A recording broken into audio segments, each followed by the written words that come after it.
Apa jadinya jika seorang bos sawit kaya raya yang terbiasa hidup mewah justru memilih pura-pura hilang ingatan setelah sebuah kecelakaan tragis?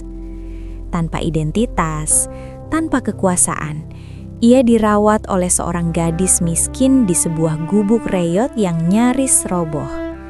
Dari nasi seadanya dan ketulusan tanpa pamrih, perlahan tumbuh cinta yang tak pernah ia temukan di dunia orang kaya. Namun ketika kebenaran terungkap, akankah cinta itu bertahan atau hancur oleh kebohongan? Halo sahabat semua, selamat datang kembali di channel ini, tempat di mana kami berbagi kisah-kisah penuh haru, makna kehidupan, dan cerita yang dekat dengan realita. Setiap cerita di channel ini dibuat dengan sepenuh hati untuk menemani waktu kalian. Sebelum kita masuk ke kisah yang akan menguras emosi ini, kami mohon dukungan kalian dengan cara klik like, subscribe, dan aktifkan lonceng notifikasi. Dukungan sederhana dari kalian sangat berarti agar channel ini terus berkembang dan bisa menghadirkan cerita-cerita terbaik di video selanjutnya. Terima kasih. Malam itu, langit seolah runtuh menumpahkan seluruh isinya. Hujan turun tanpa ampun, disertai angin kencang yang menggoyangkan pepohonan di sepanjang jalan perkebunan sawit. Jalan tanah merah yang biasanya sepi kini berubah licin dan gelap, hanya diterangi sesekali oleh kilat yang menyambar. Di tengah hujan deras itu, sebuah mobil mewah berwarna hitam melaju dengan kecepatan tinggi. Di balik kemudinya, duduk seorang pria berusia sekitar 50 tahun, wajahnya tegang, pikirannya kacau. Ia adalah Arman, pemilik ratusan hektar perkebunan sawit. Seorang bos sawit besar yang namanya disegani sekaligus ditakuti. Pikirannya malam itu penuh tekanan. Rapat, konflik bisnis, pengkhianatan rekan kerja, semuanya bercampur jadi satu. Tangannya mencengkeram setir terlalu kuat, hingga ia tak menyadari bahwa jalan di depannya menikung tajam. Dalam hitungan detik, ban mobil kehilangan kendali. Bruk! Mobil itu tergelincir, menabrak pembatas tanah, lalu terperosok ke dalam parit yang cukup dalam. Suara benturan keras tenggelam oleh gemuruh hujan. Kaca depan retak, lampu mobil padam, dan tubuh Arman terhempas menghantam setir. Darah mengalir dari pelipisnya, dan pandangannya perlahan menggelap. Tak ada yang melihat, tak ada yang menolong.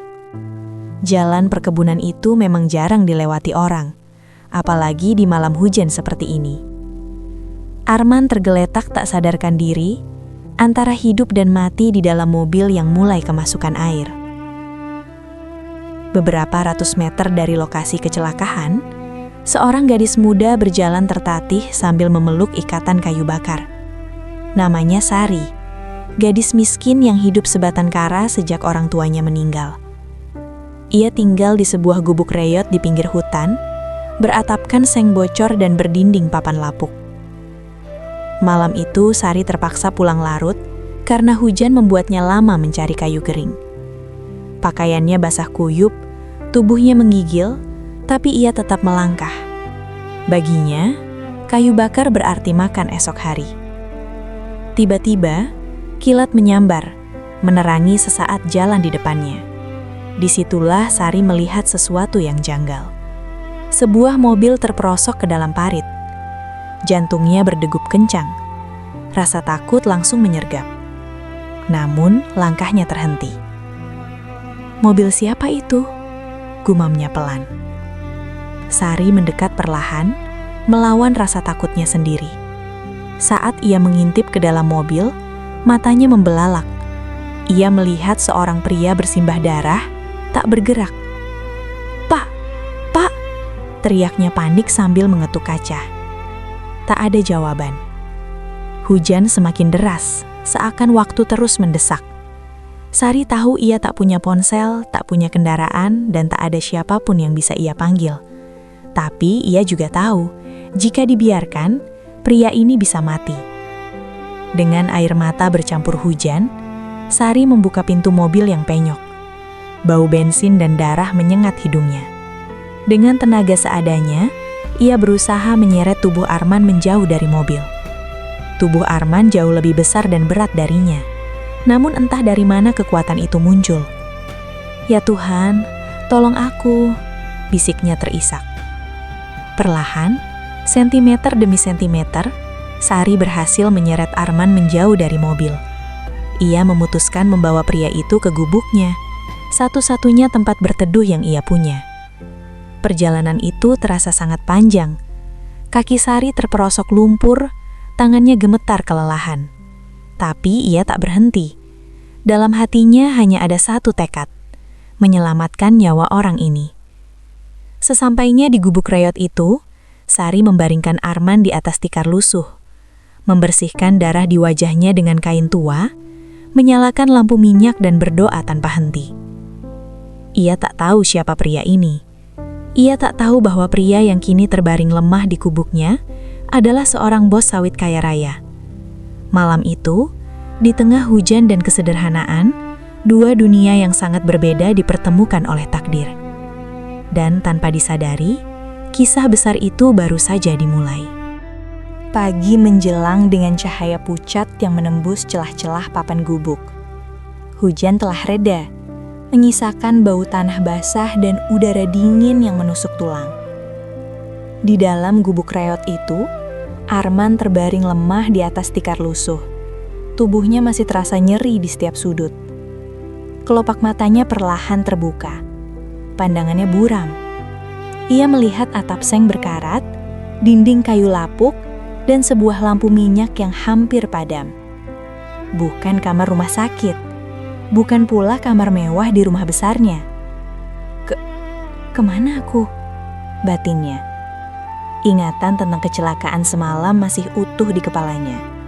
Ia ingat, hujan deras, mobil tergelincir, lalu gelap. Namun yang membuatnya terdiam adalah kenyataan bahwa ia kini berada di tempat yang sangat asing dan sangat sederhana. Tak lama kemudian, Sari masuk ke dalam gubuk membawa semangkuk air hangat. Wajahnya pucat karena kurang tidur. Matanya sembab, namun ada ketulusan yang sulit dijelaskan dari rautnya. "Pak, Bapak sudah sadar?" ucapnya pelan, seolah takut suaranya akan melukai pria di hadapannya. Arman menoleh. Saat mata mereka bertemu, ada sesuatu yang bergetar di hatinya. Tatapan itu, jujur, tulus, tanpa kepentingan apapun. Bukan tatapan karyawan yang takut padanya. Bukan tatapan rekan bisnis yang penuh perhitungan. Ia mencoba bangkit, namun rasa sakit membuatnya meringis. "Jangan bergerak dulu, Pak. Luka Bapak belum kering," kata Sari cepat, lalu membantu menyangga bahunya. Di saat itulah, Arman membuat keputusan yang akan mengubah segalanya. Ia sadar, jika ia mengatakan siapa dirinya sebenarnya, gadis ini mungkin akan takut, canggung, atau bahkan berharap sesuatu darinya. Namun entah mengapa, Arman ingin merasakan hidup yang berbeda. Hidup tanpa nama besar, tanpa kekuasaan, tanpa topeng. Ia menarik nafas dalam-dalam, lalu berkata pelan, "Maaf, saya tidak ingat apa-apa." Sari terdiam. "Tidak ingat, Pak. Saya tidak ingat siapa saya, atau dari mana saya datang," jawab Arman dengan suara lemah, berpura-pura kebingungan. Sari menelan ludah. Wajahnya terlihat cemas, namun tidak ada sedikit pun kecurigaan. Hanya rasa iba. "Berarti Bapak hilang ingatan," ucapnya lirih. "Tenang saja, Pak.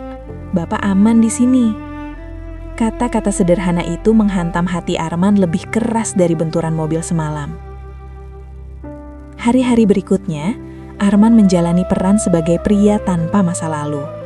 Sari merawatnya dengan penuh perhatian. Ia mengganti perban seadanya, membuatkan bubur dari beras sisa, dan bahkan rela menahan lapar demi memastikan Arman bisa makan. Setiap hari, Sari selalu bertanya dengan nada penuh harap, "Pak, apa Bapak ingat sesuatu hari ini?" Dan setiap kali itu pula, Arman hanya menggeleng pelan. Sebenarnya, ingatannya semakin jelas. Ia ingat rumah mewahnya, mobil-mobil mahalnya, para bawahan yang selalu tunduk. Namun semakin lama ia tinggal di Gubuk Litu, semakin ia merasa tak ingin kembali. Ia mulai memperhatikan kehidupan Sari. Gadis itu hidup sangat sederhana. Untuk makan saja harus mencari kayu bakar, kadang menukar hasil hutan dengan beras. Namun anehnya, Sari jarang mengeluh. Senyumnya selalu hadir, bahkan di tengah kesulitan. "Kenapa kamu menolong saya?" tanya Arman suatu sore saat mereka duduk di depan gubuk. Sari semenum kecil. "Karena Bapak manusia. Kalau saya tinggalkan, Bapak bisa mati." Jawaban itu sederhana, namun menghunjam ke relung hati Arman. Tak ada kata imbalan, tak ada kata balasan, hanya kemanusiaan. Sejak saat itu, Arman mulai membantu sebisanya. Meski tubuhnya belum sepenuhnya pulih, ia ikut menimba air, mengumpulkan kayu dan memperbaiki papan gubuk yang hampir roboh. Sari melarangnya, namun Arman bersikeras. "Kalau saya cuma berbaring, saya merasa tidak berguna," katanya. Perlahan kedekatan itu tumbuh, dari obrolan ringan, tawa kecil, hingga keheningan yang terasa nyaman. Arman merasakan sesuatu yang selama ini hilang dari hidupnya, ketenangan. Namun di balik senyum dan kebersamaan itu, ada satu hal yang terus menghantui Arman, kebohongan. Setiap malam saat Sari tertidur, Arman menatap langit-langit gubuk dan bertanya pada dirinya sendiri, "Sampai kapan aku bisa berpura-pura?" Ia tak tahu bahwa kebohongan kecil yang ia mulai demi rasa ingin tahu dan pelarian itu, kelak akan berubah menjadi ujian terbesar dalam hidupnya. Dan tanpa disadari, benih cinta mulai tumbuh di atas fondasi yang rapuh. Hari-hari berlalu perlahan di gubuk reot itu, seolah waktu memilih berjalan lebih lambat. Setiap pagi, matahari menyelinap malu-malu melalui celah dinding kayu yang retak, menyinari wajah Sari yang selalu terbangun lebih dulu.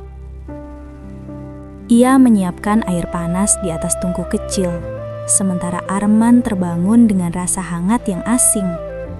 Hangat yang bukan berasal dari selimut mahal atau rumah besar, melainkan dari perhatian tulus.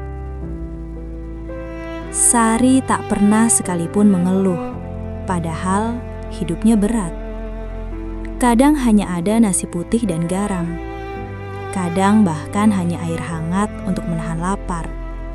Namun setiap kali Arman memintanya makan lebih dulu, Sari selalu tersenyum dan berkata, "Aku sudah kenyang." Kebohongan kecil itu tak pernah lolos dari mata Arman. Dan setiap kali itu pula, dadanya terasa sesak. Suatu hari, hujan kembali turun deras. Air menetes dari atap seng yang bocor, jatuh tepat di tengah gubuk. Sari berlari kecil mengambil ember, tapi jumlah bocorannya terlalu banyak. Tanpa berkata apa-apa, Arman bangkit, meski lukanya belum sembuh sempurna. "Pak, jangan, luka Bapak." "Tidak apa-apa," potong Arman tegas. Ia memanjat bangku tua, menahan sakit, lalu menahan seng dengan tangannya agar air tidak langsung masuk. Tangan Arman gemetar, wajahnya pucat, tapi ia bertahan. Sari menatapnya dengan mata berkaca-kaca. "Kenapa Bapak sebaik ini?" tanyanya lirih. Arman terdiam. "Karena sebenarnya aku yang lebih banyak berhutang padamu," batinnya. Malam itu Arman demam tinggi. Tubuhnya menggigil hebat. Sari panik. Ia menumbuk daun obat tradisional, mengompres dahi Arman sepanjang malam, dan tak tidur sedikit pun. Ia terus memanggil nama Arman, nama yang ia berikan sendiri karena pria itu tak ingat siapa dirinya. "Pak Arman, jangan tinggalkan aku," ucapnya berulang kali tanpa sadar. Kata-kata itu menghantam hati Arman yang setengah sadar. Untuk pertama kalinya dalam hidupnya, ada seseorang yang takut kehilangannya bukan karena uang atau kekuasaan. Saat fajar menyingsing, demam Arman mulai turun. Ia membuka mata dan melihat Sari tertidur sambil duduk di sampingnya. Kepala bersandar di tikar, wajahnya pucat karena kelelahan. Hati Arman runtuh. Ia sadar, gadis miskin ini memberikan segalanya yang ia punya. Waktu, tenaga, bahkan kesehatannya, tanpa pernah meminta apapun sebagai balasan. Sejak hari itu, Arman berubah. Ia tak lagi hanya menerima. Ia berusaha menjadi pelindung. Ia mencari pekerjaan serabutan di desa, membantu mengangkut hasil kebun orang meski tubuhnya belum sepenuhnya kuat. Setiap receh yang ia dapatkan, ia serahkan pada Sari. "Kita beli beras ya," katanya sambil tersenyum. Sari menolak. "Bapak simpan saja." "Kita," ulang Arman pelan. Satu kata itu membuat mata Sari berkaca-kaca. Namun di balik kebahagiaan kecil itu, Arman semakin tersiksa. Setiap senyum Sari terasa seperti pisau yang mengiris nuraninya. Ia tahu, cinta ini tumbuh di atas kebohongan. Dan semakin tulus Sari, semakin besar rasa bersalahnya. Suatu malam, mereka duduk di depan gubuk, menatap langit penuh bintang. "Pak Arman, kalau suatu hari Bapak ingat siapa diri Bapak sebenarnya, Bapak akan pergi?" tanya Sari dengan suara gemetar. Arman tercekak. Ia ingin jujur. Ia ingin mengaku. Namun yang keluar dari mulutnya hanyalah kebohongan lain. "Aku tidak tahu," jawabnya lirih. Air mata Sari jatuh tanpa suara. Di saat itulah Arman sadar.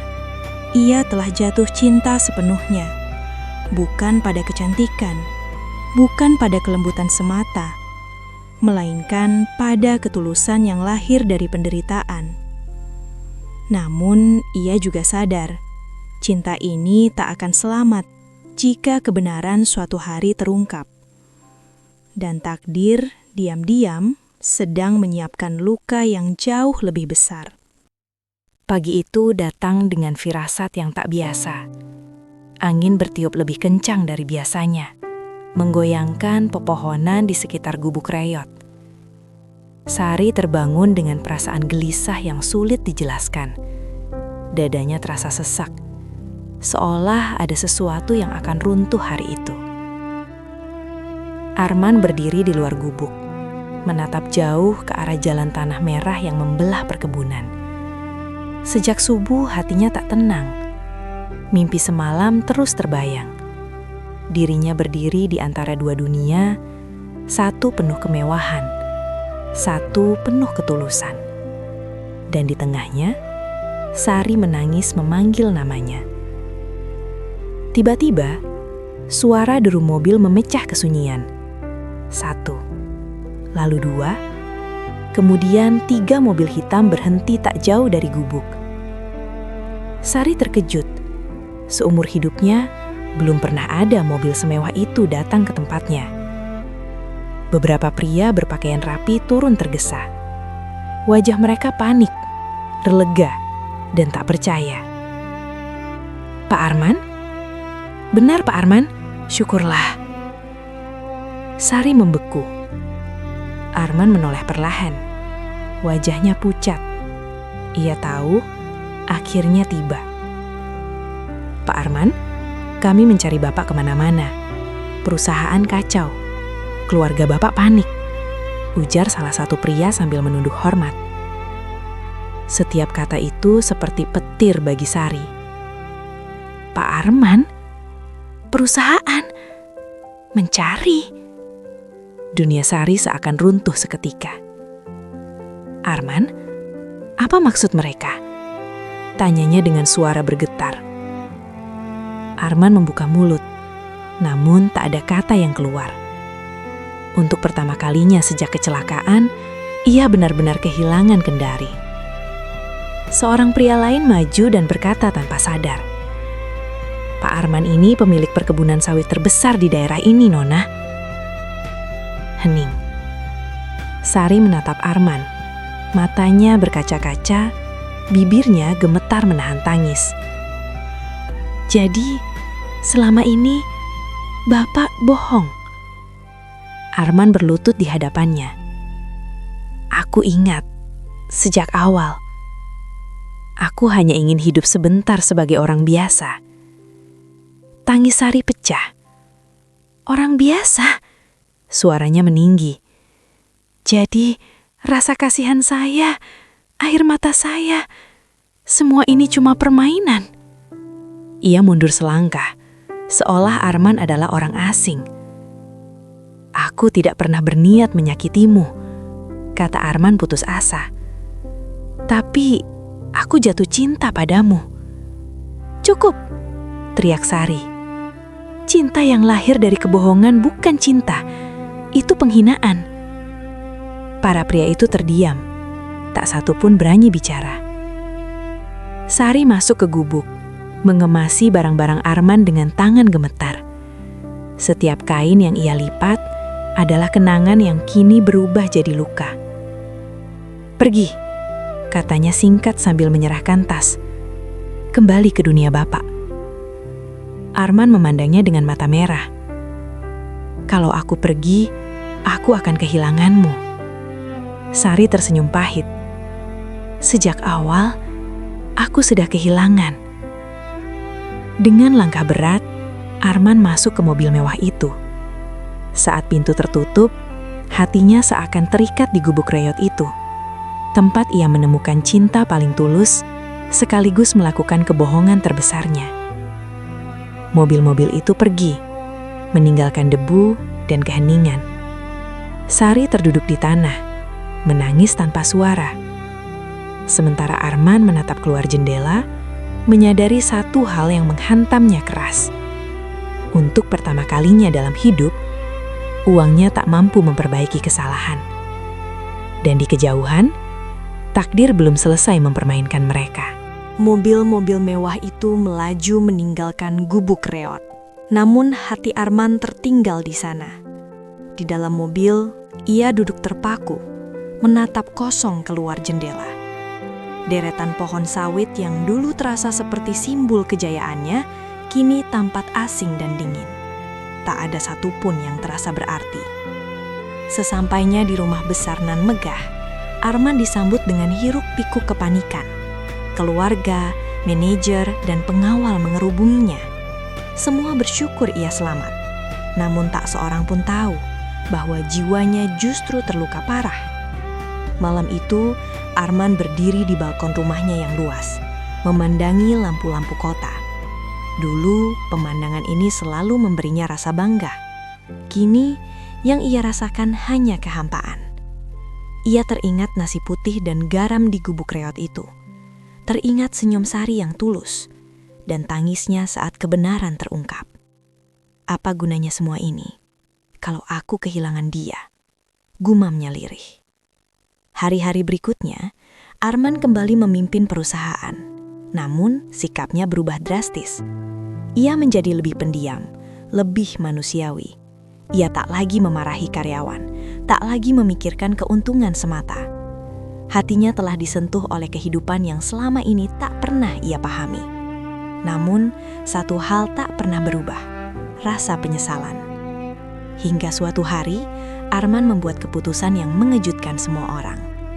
Ia kembali ke desa itu, bukan dengan mobil mewah, bukan dengan rombongan. Ia datang sendiri, mengenakan pakaian sederhana, membawa sebuah tas kecil dan selembar tekad. Saat ia berdiri di depan gubuk reot itu, kakinya gemetar. Tempat itu masih sama, sederhana, rapuh, namun penuh kenangan. Sari sedang menimba air di sumur kecil.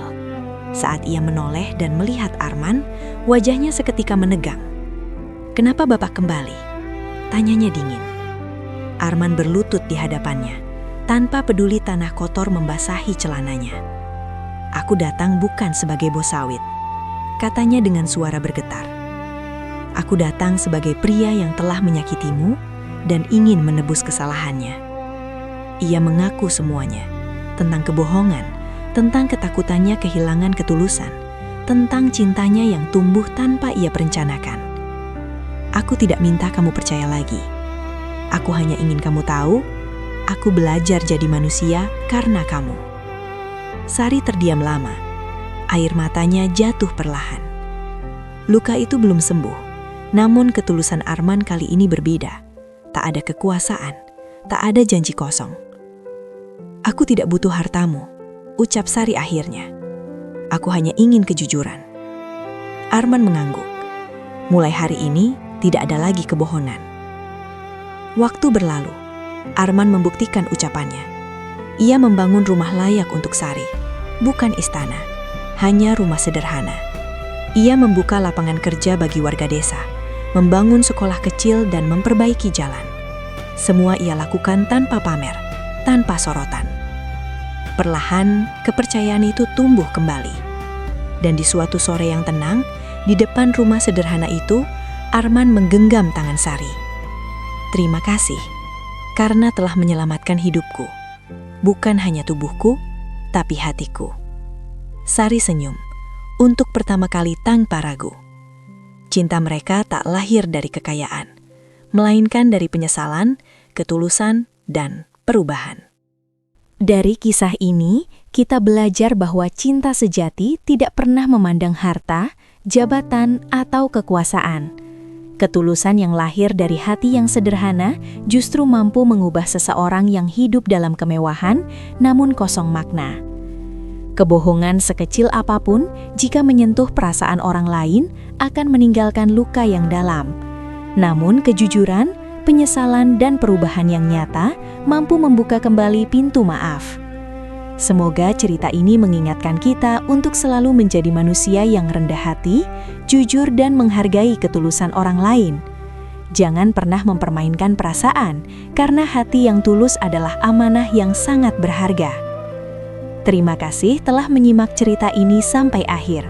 Dukungan kalian sangat berarti bagi channel ini. Jangan lupa like, share, dan subscribe agar kami terus semangat menghadirkan kisah-kisah penuh makna. Saya pamit dan sampai jumpa di video cerita berikutnya. Semoga hari kalian selalu dipenuhi kebaikan.